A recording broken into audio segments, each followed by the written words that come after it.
Hey guys, Andrew here. I'm doing a little deck profile for you. Let me see if I can find it. I am going to do Gravekeepers today.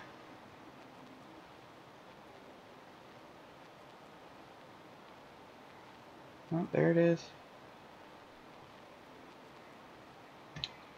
So I did a deck profile on Dark Magician, so I figure more deck profiles. Woo! Except this one I don't have the actual cards. So I am running two Gravekeepers Shaman. Shaman is an excellent card. It keeps your opponent from activating cards in the grave. Necro Valley keeps it from cards being touched in the grave, but yeah, Necro Valley or Shaman is just awesome. Also, it keeps your field spells from being destroyed, and it gains 200 defense for every Gravekeeper in your grave. So it is a amazing card. Then I'm running two Gravekeeper's Commandant. You can discard him to add a Necro Valley to your hand, which is awesome. Without it, you wouldn't have as much plays with your Necro Valley. So it's just a really good card.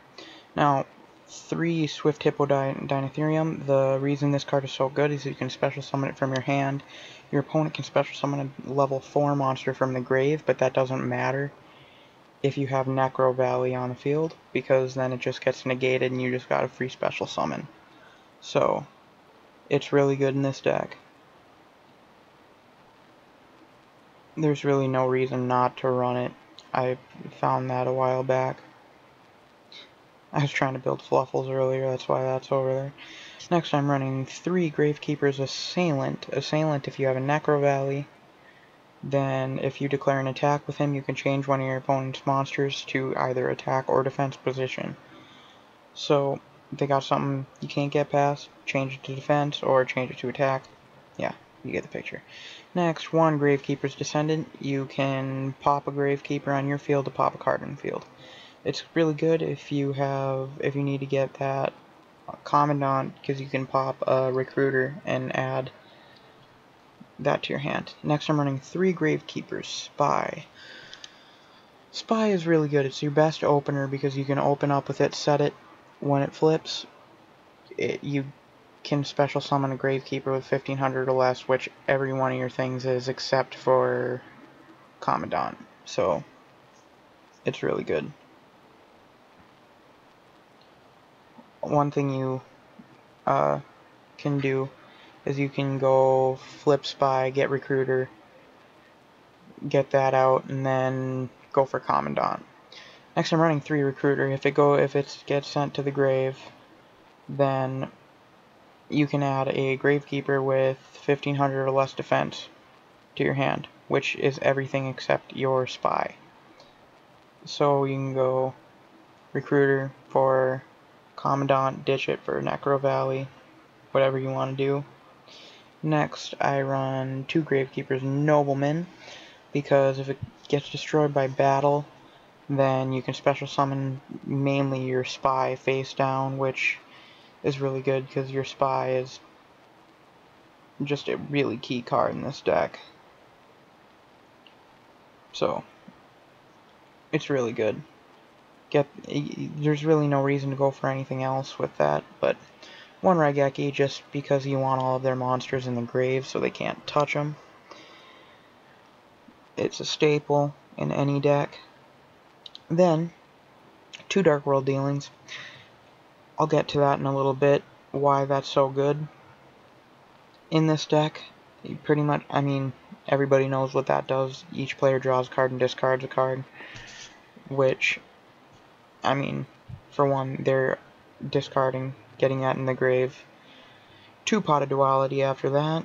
You don't really special summon enough to where Pot of Duality hurts you, and you get to your plays faster, so it's really good in this deck. Get your Necro Valley or your Spy or your Commandant, so you can get your Necro Valley.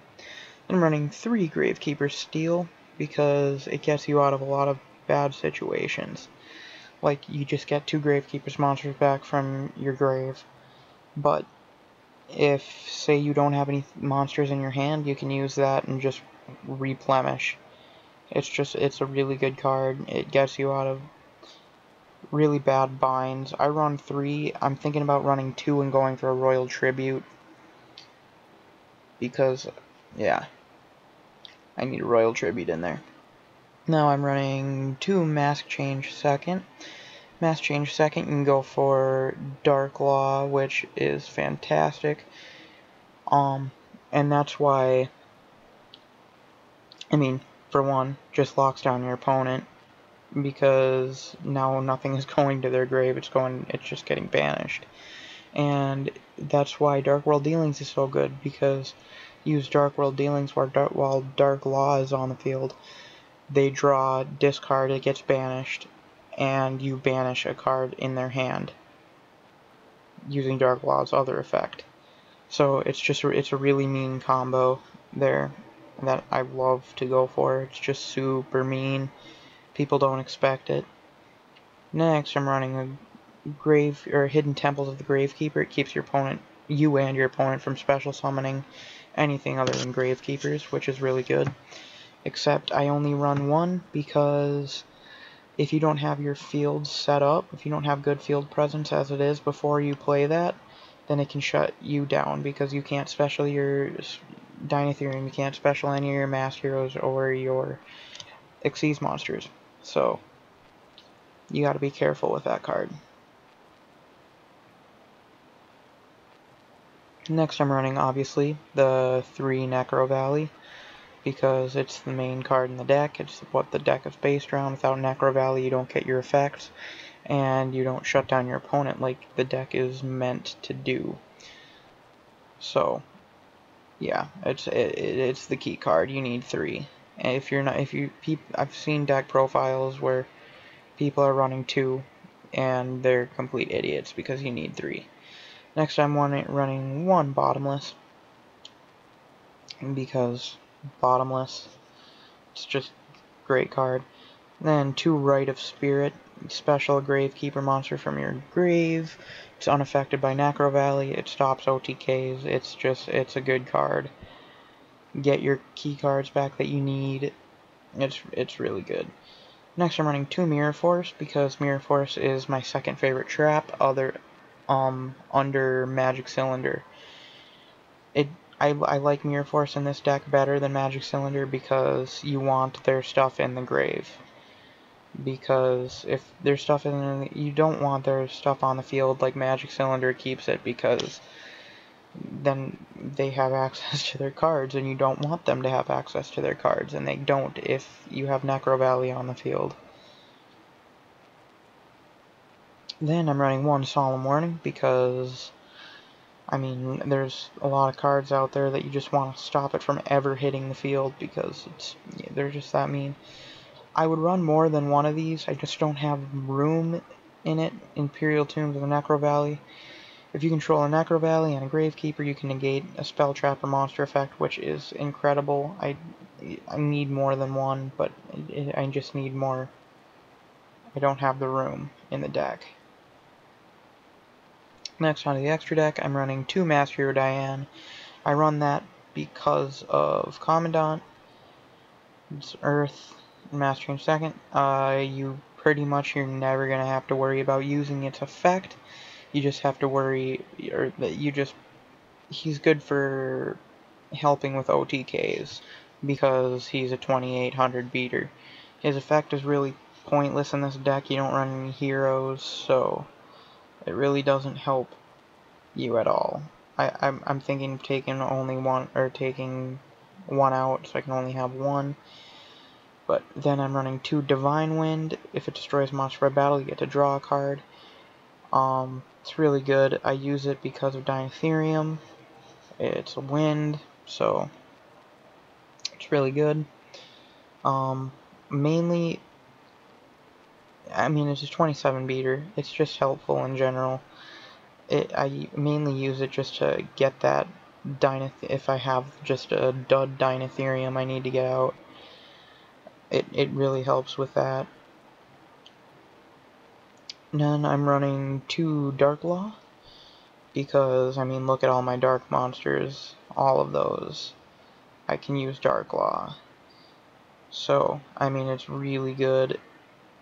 Plus that Dark World Dealings play right there. Then I'm running one Photon Strike Bouncer because I like it personally better than I like Cowboy, because it does that 1000 damage and negates things, and you get it out by your Shaman, but you rarely get 2 Shaman. That's why I'm only running 1, because, I mean, it's awesome if you can get it out, but it's really rare you go for it, so. I mean, negate the effect, inflict 1000 damage, that's broken card right there.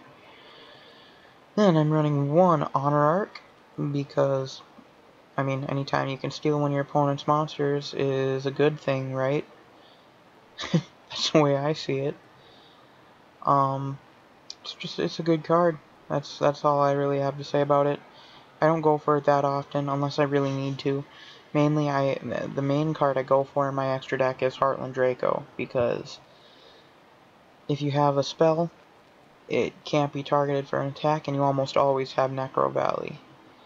So, it's just a really good card. And you can attack your opponent directly.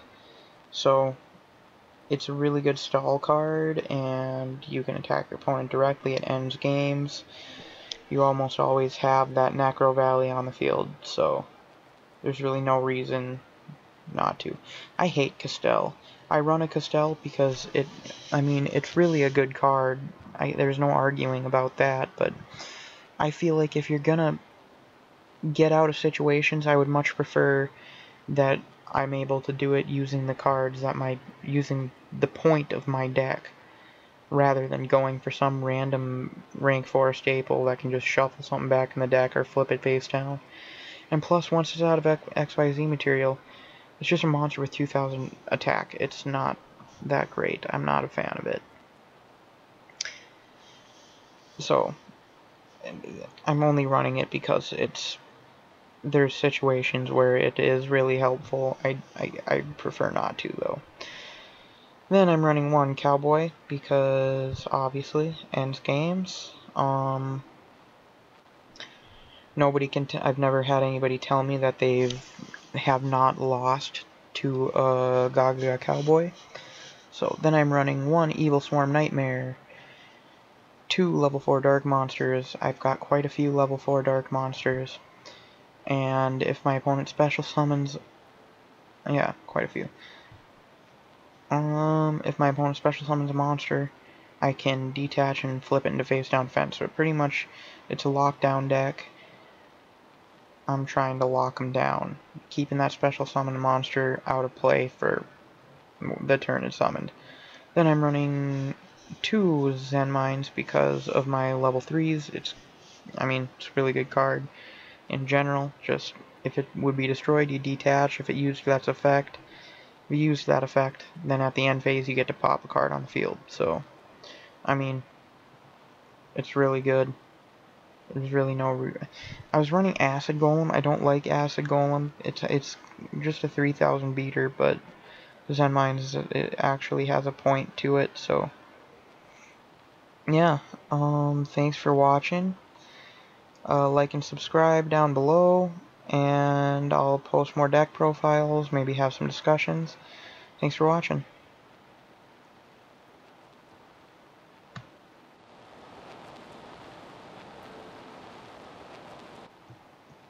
One more thing, if you have any suggestions of a deck you want to see me build, any more profiles you want me to do, leave that in the comment section below.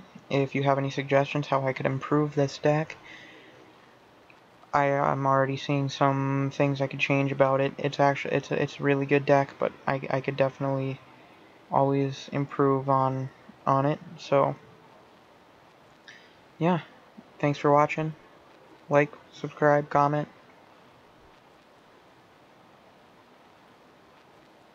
and yeah, that's about it. Thanks for watching.